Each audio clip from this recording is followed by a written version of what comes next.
So what are passing chords? You know, this thing we talked about, passing chords, passing chords.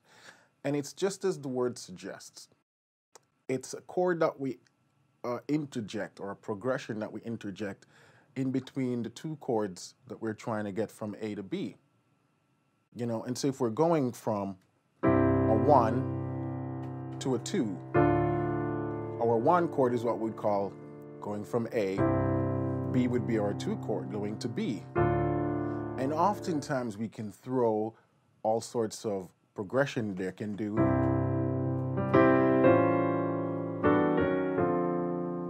I just throw a series of chord progression right there going from 1 to 2.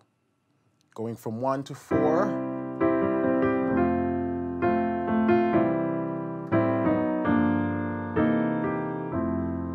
I just throw some series of chord progression in there. And so this is why they're called passing chords. And this is what passing chords are. They're not necessary for the functionality of a song, but they're like spices when you're cooking. When you put those passing chords in, it makes the song sound a lot more full, a lot more interesting, gives it a lot more harmonic depth and interest. And so that's the function of a passing chord. Really important to grasp the understanding that we're not really messing with the structure of the song that we're trying to spice up. We're just interjecting passing chords in different places. And this tutorial is going to tell you the different types of passing chords you can use and how to use them. So that's what a passing chord is. And so I already talked about the different types of passing chord. The first one I'm going to get into is what I call the first inversion passing. And basically what that is, if we take a chord like C, first inversion, meaning the root is no longer C, but it moves up to the third of the chord, which is E. This is said that the chord is in first inversion. And we can use a first inversion chord as a passing chord to get to the other chord. So if I'm going from C to F,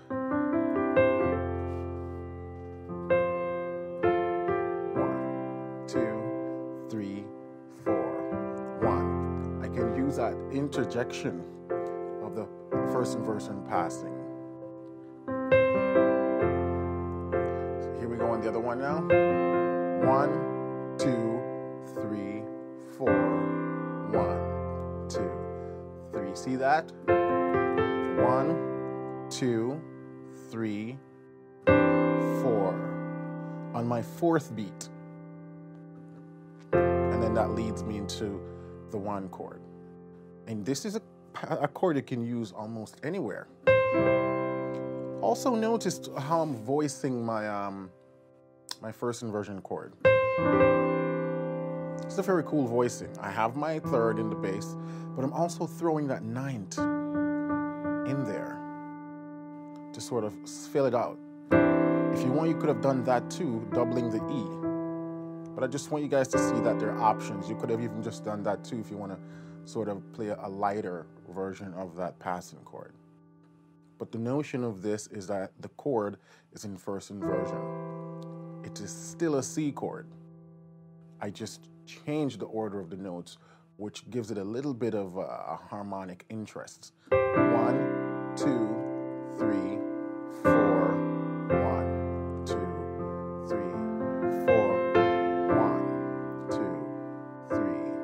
4. First inversion passing. Let's look at some other spots. What if I was going from a 1 to a 6? 1 to a 6. 2, 3, 4. I can use the B, and then this becomes a G in first inversion. So the bass would be walking down this way. And so you have 1, 2, 3. See that? Yeah? 2, 3, 4, 1. My G chord I'm using in first inversion. And one of the important things of the first inversion passing is that the bass, you want the bass to be doing a stepwise motion. So you see from here? Just like when I did the 1 to a 4 with the C, the bass did this. So the bass is sort of dictating what chord I'm going to use. See?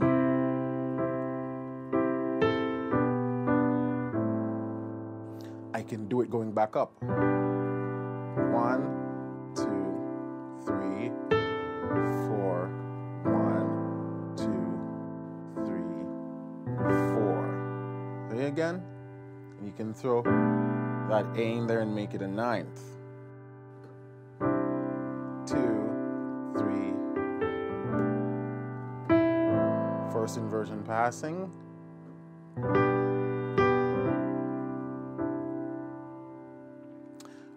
What if I'm on a 6 and I want to get to a 4?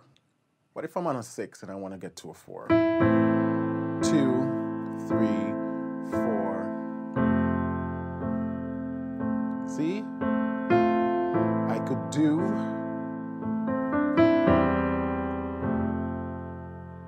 again, I use that C chord in first inversion. And so my bass, da, da, da. Again, the bass. It's all about how the bass is moving, and we're harmonizing that. The chord should be first inversion. 6 to a 4.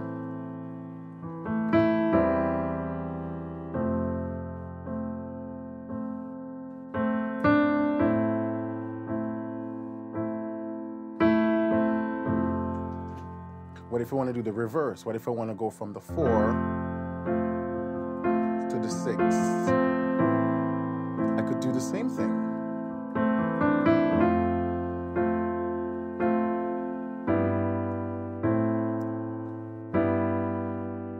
Again, first inversion. So what chord would this be? It's an E minor chord, G in the bass, first inversion. And so I can do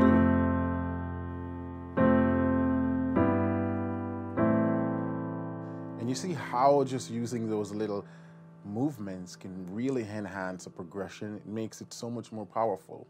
And back to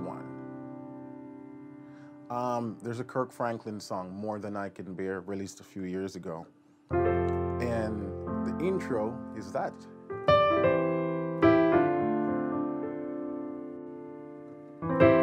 Have been through the fire, and I've been through the flood, have been broken. See? He's just doing 1 to 6 and using the first inversion passing to get to 6 and then back from 6 to 1.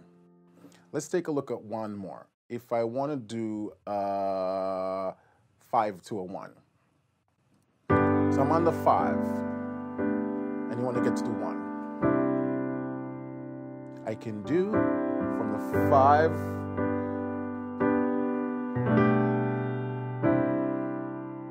Now there's another thing I like to do when I'm going from 5 to a 1 with the first inversion passing, and I call it the double first inversion passing. And that's basically using 2 first inversion passing chords to get to 1. So if I'm on 5, I'll do so.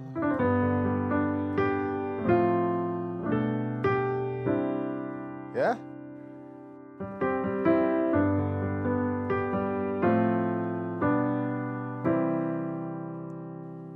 And so I'm using F, first inversion, to G in first inversion, and then back to my 1 chord. You can also do the same thing going from 6 to 1. I just showed you that.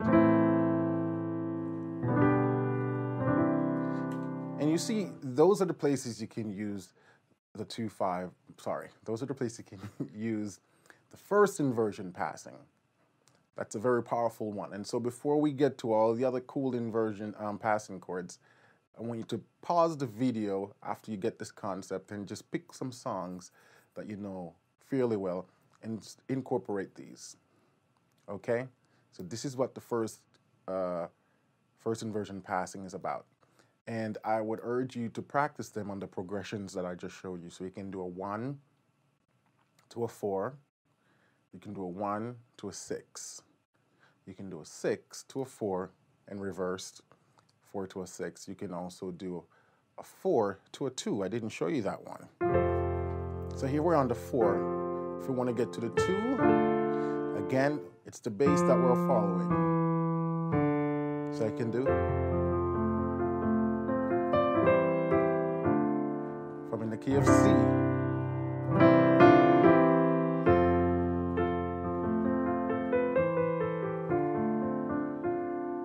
Check this out. I'm going to walk all the way down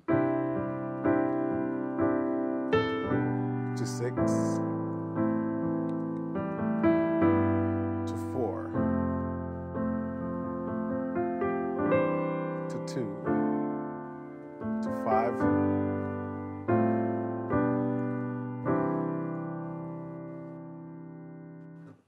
see that? I just did 1 to 6, but I did the 5 as a passing, first inversion. Then to 4, I use a 3 chord as passing. Then to get to 2, I used the 1 chord in first inversion as passing. I went to 5, then I did 4, first inversion, back to 5, first inversion, and back to 1. And this goes without saying. You want to be able to do this in every key.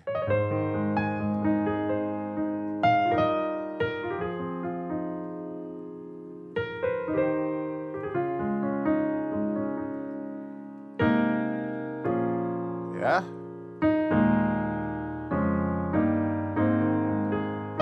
New key.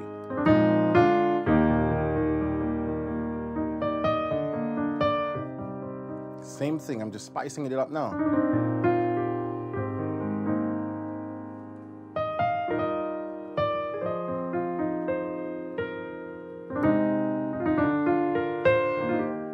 Once you understand what progression you're playing now, you can do little fills and run and experiment. There's no rule as to what run you can do over it. It's all about what sounds right. If you noticed also, I'm utilizing my 9ths and 7ths. That's one of the key things in that sort of professional sound. So when I play my 1 chord,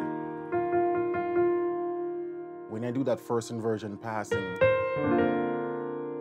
it's a B flat first inversion, but the 9th, C minor 7, and this is G minor, 9th again. First inversion passing with the 9, minor 7. And so you want that professional sound. In these passing chords, you have to just use the 9ths and the 7ths everywhere. If there's a rule that a general rule that I use. If it's a major chord, I just stick with the 9th. If it's a minor chord, I add the 7th. That's not an absolute rule, but that's a safe rule once you want to start experiment with 9ths and 7ths. Major chord, just stick with the 9th and add 9th. Because once you start adding 7 in there, it's going to change the sound, and based on what's happening with the melody and all of that, you might run into some potholes. So to be safe, keep it with the 9ths on the major chords. Minor chords, you can do 7ths. You know? All right. So that's a lot of information right there on first inversion passing. Stay tuned. We're going to talk about the minor chromatic passing next.